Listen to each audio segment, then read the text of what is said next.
buenos días con todos. Primeramente me gustaría preguntar si aquí en el auditorio hay alguien a quien el presidente de su país le haya llamado por teléfono a las 6:30 de la mañana. Probablemente si han sido funcionarios públicos de alto rango, quizás sí. Pero cuando eres el caricaturista político de un periódico, el tema es un poco sospechoso. Y eso es lo que me pasó a mí hace algunos años cuando empezaba el gobierno de Rafael Correa en Ecuador. Recuerdo que me llamó a decir que le había alegrado la mañana y que se había reído mucho con la caricatura de ese día, al igual que con los dibujos anteriores publicados. Lo raro no es que un presidente te llame tan temprano a despertarte por teléfono. Pues más raro sería que te despertara con el desayuno a la cama. Lo curioso, lo extraño es que para aquel entonces el presidente ya le había declarado la guerra a los medios de comunicación independientes y privados. E incluso en varias ocasiones había insultado y agredido al periódico donde se publicaban esas caricaturas que él decía que le gustaban. Pero bueno, antes de ahondar en algunas anécdotas, permítanme presentarme. Me llamo Javier Bonilla, aunque mis lectores me llaman Bonil.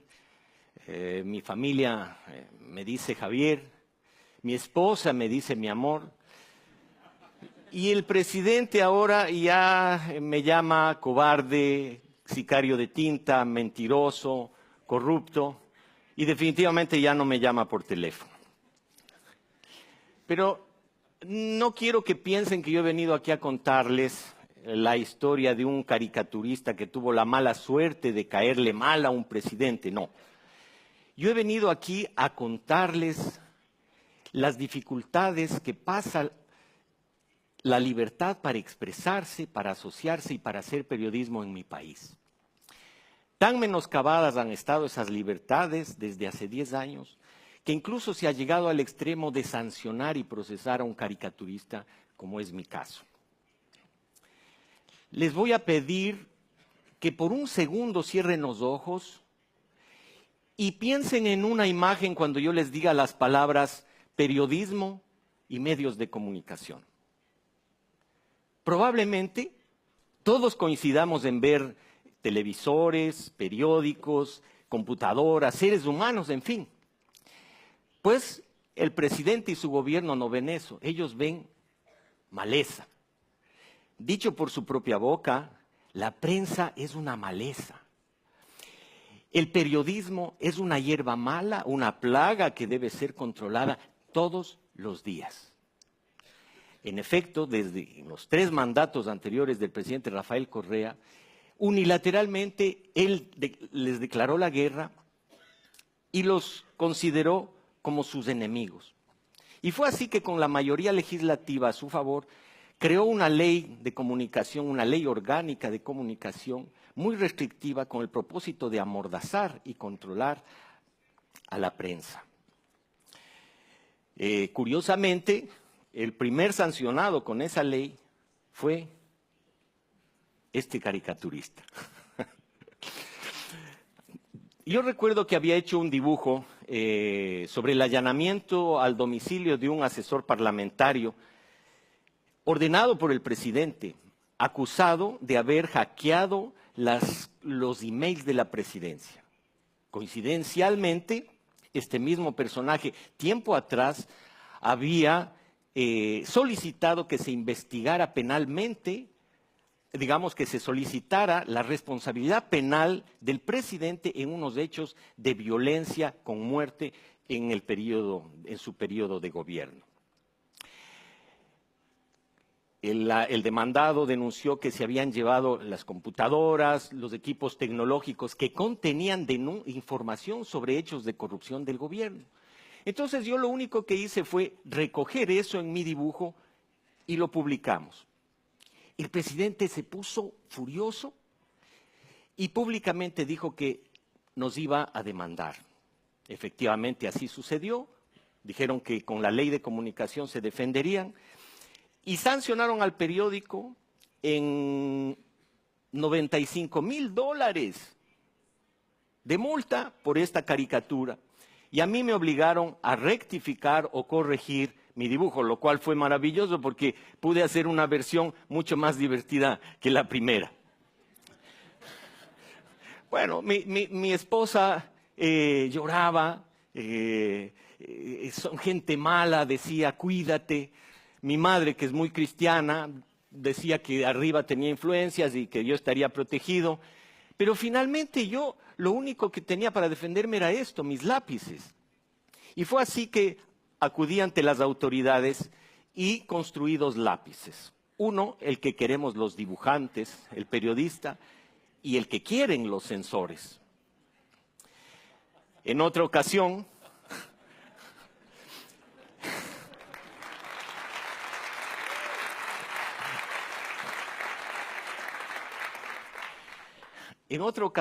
el presidente públicamente me acusó de un delito penal de racismo. El asunto aquí fue porque yo hice una gráfica en la que cuestionaba el desempeño de un asambleísta de su partido de gobierno. Una ex gloria del fútbol que pateaba estupendamente el balón, pero que en muchos videos se lo veía leyendo un discurso que no lo había escrito él y que él lo reconoció después, pero que además lo hacía peor que un muchacho de primer grado que está aprendiendo a leer. El que fuera un afrodescendiente es absolutamente irrelevante para mí. Pero el presidente encontró una ocasión magnífica para manipular, tergiversar y hostigarme. Y entonces llamó a la gente a que me denunciara en los tribunales, cosa que en efecto sucedió, y para variar nos vimos obligados a acudir a la Superintendencia de Comunicación. En esa ocasión yo recuerdo que construí unos lentes gigantes con los que acudí al organismo, y yo no soy médico, pero les prescribí a los funcionarios y les dije, con esto, miren los comentarios discriminatorios que el presidente sí profiere contra los ciudadanos y los periodistas que lo critican. El resultado fue que nos sancionaron y nos obligaron a pedir disculpas públicamente durante 7 días consecutivos. El presidente ha mantenido desde el inicio de su mandato un programa de radio y televisión que se reproduce en muchísimas emisoras y que lo usa básicamente para ensalzar su gestión, pero sobre todo para atacar a ciudadanos y periodistas. Yo mismo he sido víctima de los insultos que continuamente en su programa ha proferido contra mí. Y una ocasión, incluso mostrando mi foto, llamó a sus seguidores a que cuando me vean en la calle, se acerquen a reclamarme por mis dibujos. Yo respondí ese comentario con este dibujo en mi cuenta de Twitter. Todas mis respuestas tienen un denominador común, que es el humor, que es la caricatura. Porque el humor para mí, y creo que para muchos, es lo que nos permite sortear el miedo, sobrepasar la agresión, finalmente sortear la censura de alguna manera. Pero a pesar de todo eso, siempre me he sentido acompañado y apoyado por la gente que rechaza ese tipo de abusos de poder. Ahora, no porque yo responda con humor quiere decir que desconozca o que banalice la gravedad de los abusos de poder, no. En apenas 3 años de vigencia de la Ley de Comunicación, a través del organismo creado para vigilar, para intervenir y sancionar a los medios de comunicación, el gobierno ha emitido más de 400 multas. Hace poco, 7 medios de comunicación han sido sancionados y multados porque no reprodujeron una publicación de un periódico argentino que según el presidente era de interés público. Un joven editor de periódicos, la semana pasada está bajo investigación penal por un tuit que hablaba de corrupción, pero el gobierno se sintió aludido. 2 canales de televisión igualmente están siendo investigados penalmente junto a un encuestador de más de 30 años de trayectoria intachable. ¿Por qué? Porque al presidente Correa no le gustaron las cifras que publicaron en el exit poll de la anterior elección presidencial. Es verdad, este presidente que rompe periódicos, de hecho se despidió en su programa el sábado anterior haciendo lo mismo.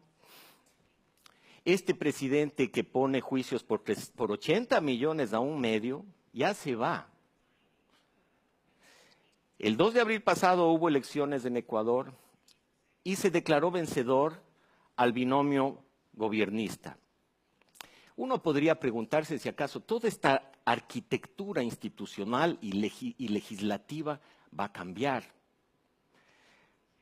Pero lo que no podemos saber eso, pero lo que sí es cierto es que el partido de gobierno que ha estado durante 10 años en el gobierno continúa controlando poderes básicos para la democracia, como es el Consejo Electoral, como es la justicia, la fiscalía, etcétera. El que va a ser presidente, el señor Lenín Moreno, fue vicepresidente de Correa en el primer periodo.